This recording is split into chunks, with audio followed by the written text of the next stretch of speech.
3, 2, 1. Hello, and welcome to the Fighting Moose Podcast. I'm your host and narrator, Jason Hendrickson. This is a podcast where I retell stories, some fictional and some historical, that can be enjoyed by people of all ages. Can you feel it? Can you feel the excitement of Christmas yet? I know I can. Well, at least I seem to see more excitement around town and businesses. Today, we continue our journey through The Christmas Reindeer, written by Thornton W. Burgess, as we read chapters 13 and 14. Christmas is about 10 days away, and I hope that you are all set with your shopping. For me, I just have to order a few more things online, and then I'm done. Hopefully you guys are just sitting around and enjoying this podcast because your shopping is done. If you aren't done, what are you waiting for? Now, let's turn to today's story. I hope you enjoy. Let's begin. Liftoff. We have a liftoff.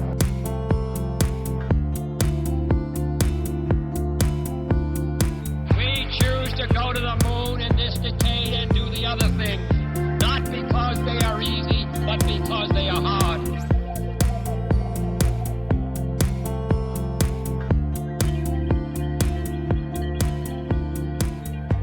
Chapter 13. The Willful Young Deer.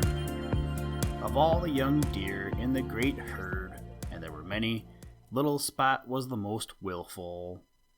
He was called Little Spot because he was marked exactly like his mother, who was known as Big Spot.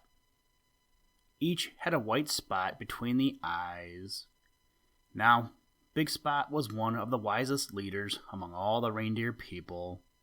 She was wise in the ways of the wolf and the bear, and she was wise in the ways of men. Under her leadership, the herd thrived and increased and was seldom troubled.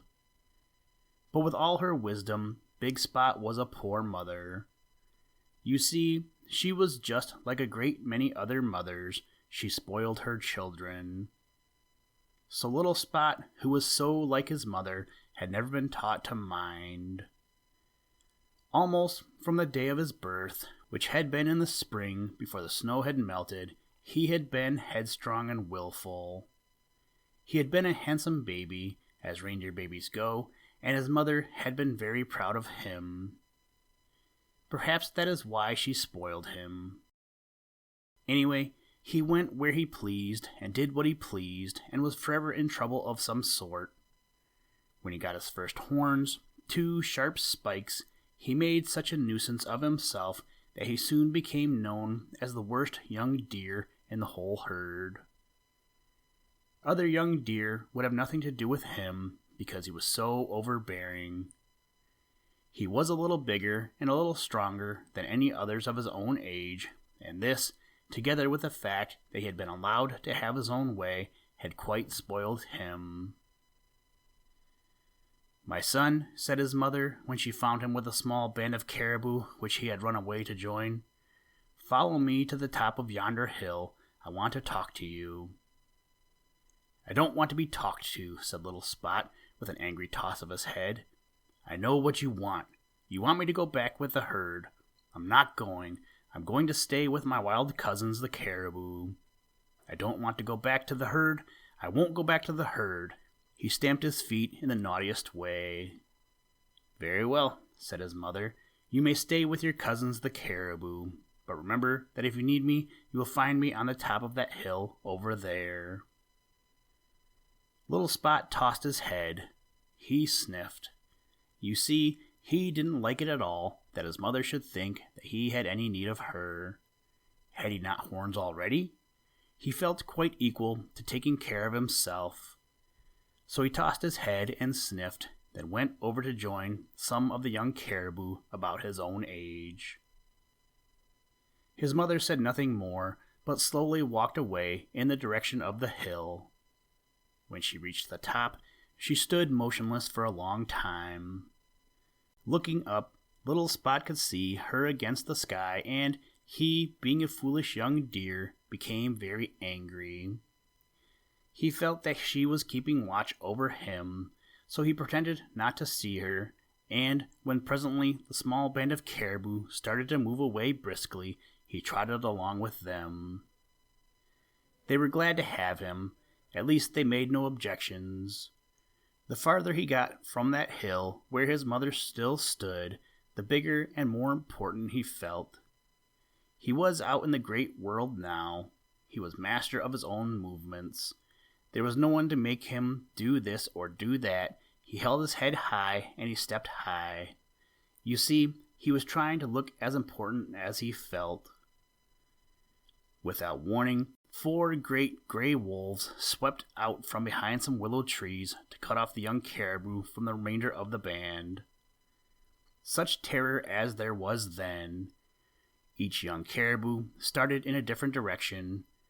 It was well for little Spot that he was swifter of foot than any of the others. At the first glimpse of the dreaded wolves, he had whirled about and started back for that hill where his mother was. They were the first wolves he had ever seen, but he knew what they were. Not once did he look behind to see what was happening to the young caribou. Forgotten was all his pride. He wanted his mother, and he wanted her as he had never wanted her before. Was she not the wisest of all the mothers of the big herd? She would know what to do. She would know how to care for him. He looked over to the top of that little hill. For a moment, it seemed as if his heart stopped beating. He could not see Big Spot anywhere. Had she left him, after all? Had she started off on that long, swift trot of hers to get back to the herd? The mere thought that he might never see her again gave added speed to little Spot. Never had he run as he was running now. But it was not good running. It was unwise running, for it was taking his wind and his strength. He was panting hard when he came over the top of the hill. There, in a little hollow just beyond, stood his mother.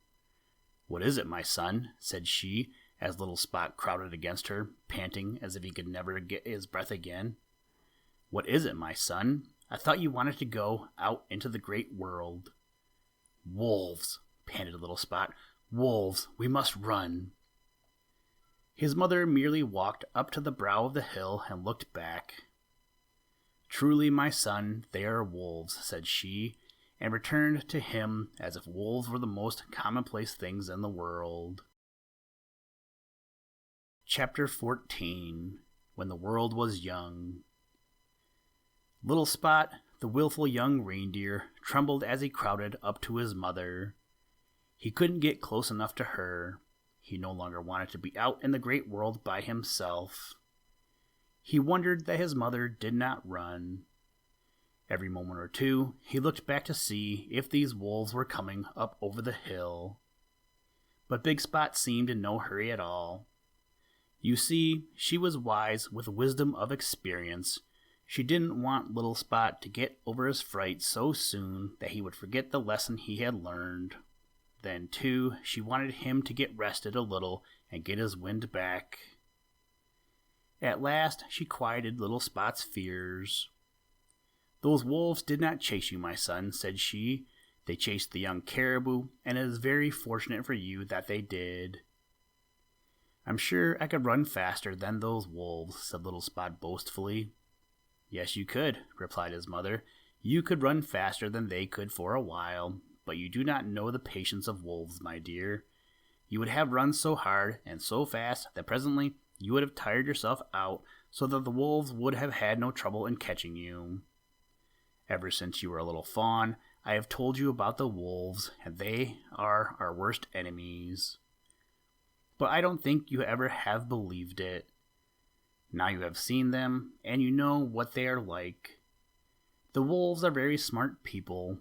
They watch for a deer to stray away. Then they get between the herd and that deer. When this happens, that deer will not live long." "Have the deer always been afraid of the wolves?" asked little Spot.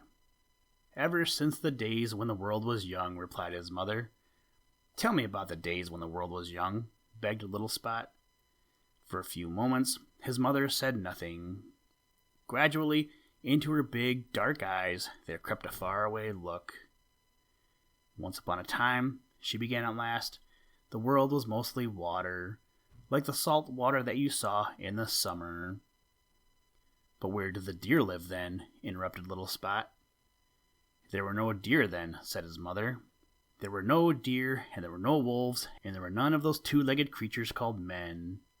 You see, Old Mother Nature had not made them yet, for there was no land for them to live on. But by and by there was land, and then for a very long time Old Mother Nature was very, very busy making the different kinds of people to live on the land. Some of these people she made to live where it was summer all year round. You should have seen Little Spot's big ears prick up at that. "Is there such a place?" he cried. His mother nodded. "Yes," said she, "I am told there is a land where it is summer all the time. How do you think you would like that?" Little Spot thought it over for a moment. "I shouldn't like it," he decided.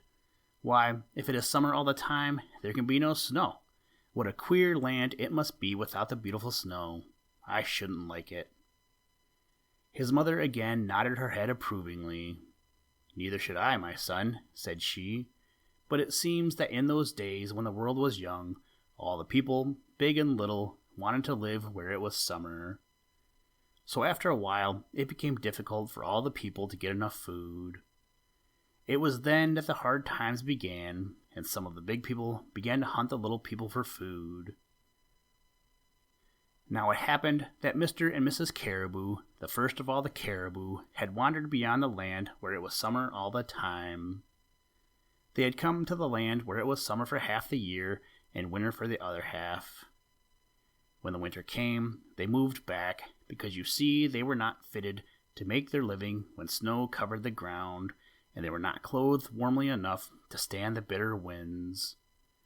But they always stayed as long as they could before moving south, for they loved the Northland. Then, too, they felt safer there, for there were fewer to hunt them.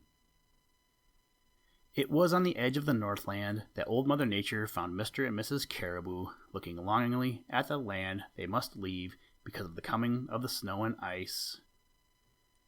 "How would you like to live in the Northland all the time?" asked Old Mother Nature. Mr. Caribou looked at Mrs. Caribou, and Mrs. Caribou looked at Mr. Caribou, and then both looked at Old Mother Nature. Mr. Caribou spoke rather hesitantly. "We could not eat when all the ground is covered with snow," said he. "There is always plenty of food beneath the snow," replied Old Mother Nature. "You could dig away the snow with your feet and find plenty." "But we should freeze," protested Mrs. Caribou, and shivered, for in those days the coats of the caribou were thin. "But supposing I gave you warm coats and fitted you to live in the Northland, would you do it?" Old Mother Nature asked. Again, Mr. Caribou looked at Mrs. Caribou, and Mrs. Caribou looked at Mr. Caribou, then both nodded. So Mother Nature gave them warm coats. She gave them each a thick mantle of long hair on the neck, so that it hung down and the wind could not get through it. She fashioned their feet so that they were different from the feet of any other of the deer family, and they could walk in snow and on soft ground, where others could not go. Then she sent them into the Northland, and there the caribou have been ever since. "But what about the reindeer?" cried Little Spot. "I am coming to that," replied his mother. Houston, Tranquility Base here. The Eagle has landed. That's one small step for man, one giant leap for mankind.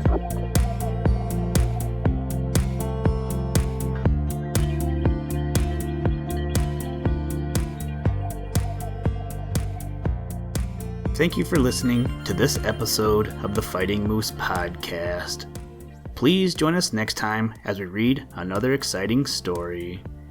Today's music was provided by the artist Analog by Nature, and the audio clips were provided from NASA. For more information to download and or listen to audio or materials from all our recordings, or to contact us, please visit www.thefightingmoose.com, or you can follow the links in the show notes. If you enjoy the podcast, please leave us a review wherever you get your podcast or on iTunes and tell a friend. Thank you for your patronage, and as always, try and do a random act of kindness every day. Mission complete, Houston. After serving the world for over 30 years, the space shuttle earned its place in history and has come to a final stop.